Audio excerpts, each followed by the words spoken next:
굳이 수리비 걱정과 불편한 주행을 감수하면서 2.0을 안 사고 1.7을 살 이유가 없다고 말씀드리고 싶은 거죠. 네, 안녕하십니까. 중고차 하는 가성비다. 차림고비 류한성입니다. 올류 투싼, 스포티지 4세대, LF 소나타, K5 2세대, 아반떼, K3, 엑센트 등등 모두 오늘의 주제와 관련이 있는 차량들입니다. 제가 앞서 말한 차량들은 같은 파워트레인을 공유한다는 공통점이 하나 있습니다.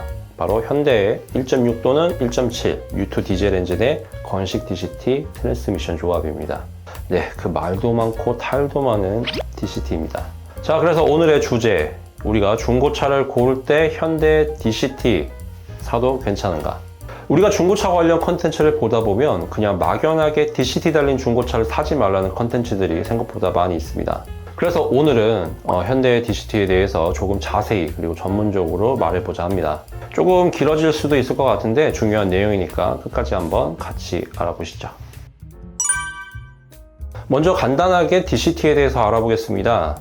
자, 듀얼 클러치 트랜스미션, 줄여서 DCT. 유압과 토크 컨버터를 이용하는 일반적인 자동 변속기가 아니라 수동 변속기를 기반으로 하는 자동 변속기입니다. 여기까지는 많이들 아실 거예요. 일종 면허 있는 분들이나 수동 변속기 운전을 해보신 분이라면 이해가 조금 빠를 겁니다. 자, 우리가 수동 변속기로 변속을 하려면 클러치를 밟고 변속 레버를 조작을 해서 변속을 한 후에 다시 클러치 페달을 놓으면서 악셀을 밟으면 변속이 됩니다. 이 과정을 자동으로 해주는 거, 즉 컴퓨터가 판단해서 운전자 대신 클러치 조작을 하고 운전자 대신 변속 레버 조작을 하는 자동 변속기, 이게 DCT입니다. 수동 변속기의 클러치 조작을 대신해주는 모터, 그리고 변속 레버를 대신 조작해주는 모터가 달려있는 겁니다. 자, 일반 수동 변속기와 다른 점은 클러치와 출력축이 두 개라는 점입니다. 그래서 듀얼 클러치입니다. 두 세트의 클러치와 출력축이 각각 홀수단과 짝수단을 담당하고 있어서 빠른 변속이 가능합니다. 그리고 유압이 아니라 기계적인 체결 방식이기 때문에 변속이 될 때 빠른 변속, 그리고 변속 체결감으로 운전의 재미도 있습니다. 수동 변속기 기반이기 때문에 유압을 사용하는 자동 변속기에 비해서 동력 손실도 적고 미션의 무게가 가벼워서 연비 상승에 도움이 되는 변속기이기도 합니다. 자, 이렇게 장점만 말하면 좋은 변속기 같죠? 물론 단점도 있습니다. 수동 변속기를 기반으로 구성된 자동 변속기라서 클러치가 소모품입니다. 옛날에 산발이라고 부르는 부품 있죠? 너무 옛날인가? 아무튼 이 소모품이라서 교체를 해줘야 하는데 이게 비용이 좀 비싸요. 그리고 자동 변속기지만 주행 환경에 맞춰서 운전자가 악셀 페달을 잘 컨트롤해야 합니다. 특히 가다서다 하는 우리나라의 주행 환경 또는 언덕에서 출발할 때 조작을 잘 못하게 되면 꿀렁꿀렁 거리는 이 모 같은 승차감을 느끼거나 클러치가 빨리 망가지는 지름길이 됩니다. 그냥 운전이 불편하다는 말입니다. 자, 단점이 장점에 비해서 좀 많이 안 좋죠. 자, 그리고 DCT는 두 종류로 나뉩니다. 습식과 건식으로 나눕니다. 습식은 클러치에 오일을 공급해서 클러치 냉각 효율을 높이는 방식. 건식은 오일 그런 거 없이 그냥 건조하게 바람으로 냉각하는 공냉식입니다. 당연히 오일을 이용하는 습식이 좋겠죠. 현대기아는 습식과 건식 모두 사용합니다. 최근 출시한 산타페, 소렌토, 아반떼 N 같은 최신 차량에는 습식을 사용합니다. 물론 준준형급, 투싼 같은 거에는 아직도 건식이 사용되기는 합니다. 자, 오늘 이야기하고자 하는 DCT는 당연히 현대의 건식 DCT입니다. 이놈이 진짜 문제거든요. 내구성이 똥망입니다. 원래 건식 DCT는 저출력 엔진에 적합한 방식입니다. 냉각이 잘 되지 않기 때문에 출력이 높은 엔진에는 적합하지 않죠. 그래서 산타페와 소렌토는 습식 8단이 들어갑니다. 그리고 주행 환경과 클러치 온도 등 변속 타이밍에 대한 변수가 많아지기 때문에 이 변속기 로직이 똑똑해야 되는데 문제가 많은 현대 초기형 건식 DCT는 똑똑하지 않아요. 그래서 울컥거림이 심하죠. 자, 제가 내구성 똥망이라고 말씀드렸습니다. 현대 건식 DCT는 악명 높은 두 가지 고장이 있습니다. 클러치와 플라이휠 손상, 그리고 클러치 액추에이터 고장입니다. 자, 현대 건식 DCT 차량이라면 고장나는 게 거의 다 이 두 가지 문제라고 보시면 됩니다. 자, 먼저 첫 번째 고장, 플라이휠과 클러치가 손상이 되면 주행은 가능한데 방치했다가 클러치가 완전히 부서지면 주행이 불가능합니다. 그래서 이상 증상이 발견되면 즉 빠르게 부품 교체를 해야 하죠. 클러치와 플라이휠의 이상 증상은 소리로 알 수 있습니다. 플라이휠과 클러치가 손상되면 공회전 시에 미션 쪽에서 다다다다다 라든지 촤촤촤촤 아니면 찰찰찰찰 이런 많이 시끄러운 소리가 납니다. 내가 어떻게 구별할 수 있나 이렇게 생각하시는 분 계실 거예요. 제가 말은 이렇게 하지만 제가 자신 있게 말씀드리는데 누가 들어도 굉장히 이상한 금속음이 납니다. 그러면 고장 난 거예요. 그 정도로 시끄럽습니다. 그런데 소리가 나는 이 상태에서 변속 레버를 뒤에다가 놓게 되면 소리가 줄어들어요. 이 공회전 시에는 클러치와 플라이휠이 떨어져서 돌기 때문에 망가진 클러치 또는 플라이휠이 돌면서 소리가 나지만 드라이브에 놓으면 플라이와 클러치가 붙어서 소리가 줄어들기 때문이죠.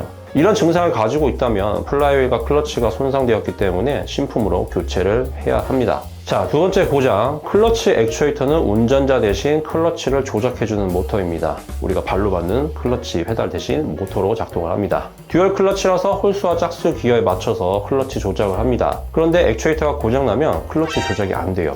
변속이 135 이런 식으로 홀수만 되거나 246 이런 식으로 짝수로만 변속이 됩니다. 당연히 정상적인 주행은 불가능하겠죠. 차가 굉장히 무겁게 움직이고 RPM이 높게 올라가면서 변속이 됩니다. 중간 기어를 건너뛰어야 되니까요. 1, 2, 3, 4, 5, 6 이렇게 변속이 되어야 되는데 135 아니면 246 이렇게 변속이 되니까요. 자, 우리가 고장을 아는 방법은 의외로 쉽습니다. 계기판에 엔진 경고등이 바로 켜져요.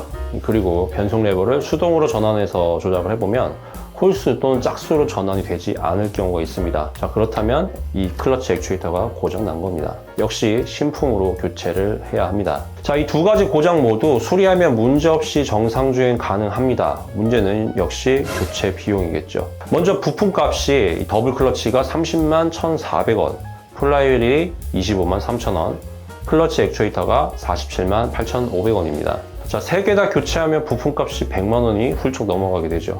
자, 그리고 문제 공임. 국산 차량 미션을 단순하게 내렸다가 올리는 데만 기본 공임이 보통 30만 원 전후입니다. 수리 비용 100만 원, 200만 원은 그냥 발생을 하는 거죠. 그래서 많은 유튜버들이 중고 현대 DCT 차량을 피하라고 말하는 겁니다. 수리 비용이 국산차지만 일단 발생하면 많은 비용이 들어가기 때문입니다. 사실 저도 추천 안 합니다. 이 차 파는 사람이 할 말은 아니지만 정말 추천 안 드려요. 주행거리가 아주 낮다면 당장 수리는 필요가 없을 겁니다. 그런데 이 주행거리가 8만 킬로미터 이상인데 클러치와 플라이를 정비했다는 정비 기록이 없다면 저는 안 사고 싶어요. 어차피 곧 수리해야 되기 때문입니다. 주행거리가 8만이나 10만이냐 12만이냐 시간 싸움이지 어차피 수리하게 되어 있습니다. 결함 그런 문제가 아니라 여러분들 더블 클러치는 소모품입니다. 교체를 안 할 수는 없어요. 왜냐하면 주행을 하면 이 클러치 판은 마모가 됩니다. 그래서 어차피 미션은 언젠가 내려서 클러치는 교체를 해야 돼요. 그리고 현대의 더블 클러치는 내구성이 특히나 낮습니다. 그래서 클러치 정비가 되어 있는 차량이면 한동안 나갈 비용은 없을 거예요. 한동안 고장 걱정도 없을 거고요. 하지만 수리가 안 되는 차라면 수리를 해야 된다는 거죠. 자, 수리가 되어 있는 차량은 가격이 메리트 있다면 구매하면 좋습니다. 하지만 클러치 정비를 언제 했는지 판매자도 모르는 차를 살 때 멀쩡했다고 덜컥 사버리게 되면 얼마 안 가서 수리를 해야 하는 상황이 발생할 수도 있습니다. 자, 그래도 1.7 디젤 차량을 사야겠다면 최대한 주행거리가 짧으면 좋겠지만 그러면 차량 가격이 비싸지니까 가성비가 없겠죠. 그렇다면 중고 매물을 볼 때 공회전 소리를 최대한 잘 듣고 시운전을 통해서 이 변속이 자연스럽게 잘 되는지 충분히 타보고 그리고 클러치와 플라이휠 정비 기록까지 있다면 퍼펙트하겠죠. 그렇게 복잡하게 구매를 해야 당장 수리비 걱정을 안 할 수 있는 차량이 현대의 건식 DCT 차량입니다. 자, 그리고 고장 정비 관련 문제 말고 건식 DCT를 추천하지 않는 이유는 또 있습니다. 제가 DCT가 수동 변속기 기반이라고 말씀드렸잖아요. 그래서 운전도 수동 변속기처럼 해야지 울컥거림도 적고 클러치 마모도 줄일 수 있습니다. 난 자동 변속기를 샀는데 굳이 불편하게 그냥 밟으면 밟은 대로 나가야 되는데 클러치가 붙는다 떨어진다 이런 것까지 생각하면서 운전하면 굳이 자동 변속기를 편하게 타는 보람이 없어진다는 겁니다. 수동 변속기보다 비싸게 돈을 주고 자동 변속기를 타는 이유, 우리가 편하려고 타는 거잖아요. 우리가 성능 때문에 타는 게 아닙니다. 자, 올류 투싼과 스포티지 4세대를 구매 예정이라면 가급적이면 2.0 디젤을 구매하는 걸 추천드립니다. 출력도 조금 더 넉넉하고 미션도 토크 컴퓨터 타입이고 가격 차이 생각보다 많이 나지 않습니다. 굳이 수리비 걱정과 불편한 주행을 감수하면서 2.0을 안 사고 1.7을 살 이유가 없다고 말씀드리고 싶은 거죠. 자, 오늘 영상은 여기까지입니다. 오늘 영상이 도움이 되었다면 구독과 좋아요 부탁드리겠습니다. 오늘 영상이 여러분들의 합리적인 중고차 구매에 도움이 되었으면 좋겠습니다. 자, 저와 함께라면 중고차 구매 어렵지 않습니다. 중고차는 가성비다. 차량구비 유한석이었습니다.